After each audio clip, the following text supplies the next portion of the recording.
Très peu de villes du Royaume-Uni connaissent autant la signification du mot guerre.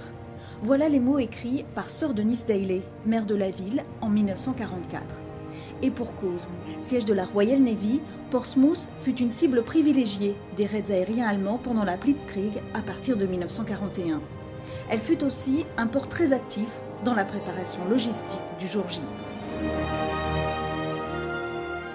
Au printemps 1944, la région de Portsmouth se transforme en énorme camp militaire où la circulation est restreinte. La plupart des troupes stationnées ici pour le débarquement en Normandie étaient cachées dans la forêt, à l'intérieur des terres. Elles étaient cachées en forêt pour que l'aviation ennemie ne les repère pas. L'objectif était aussi que les troupes ne communiquent pas avec la population et vice-versa.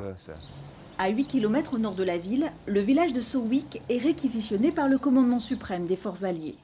Ma mère et d'autres anciens du village se souviennent qu'il y avait des troupes partout. Il y avait des véhicules, des jeeps, des Américains. Donc ils savaient que quelque chose se tramait. Mais ils ne savaient pas quand ni quoi. Pendant la guerre, ils avaient été habitués à voir des mouvements de troupes. Donc c'était un peu devenu l'ordinaire.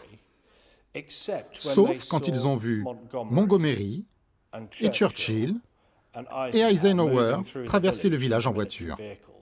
Et c'est dans ce bâtiment, situé dans la zone militaire de Sowick, qu'a été prise la décision la plus importante de l'opération alliée. Ce fameux « OK, let's go » prononcé par le général Eisenhower au petit matin du 5 juin. Un ordre qu'attendent dans le port près de 30 000 hommes embarqués pour l'opération Overlord. Les témoins racontent que les navires étaient si nombreux qu'ils recouvraient tout le Solent, ce bras de mer entre Portsmouth et l'île de Wight.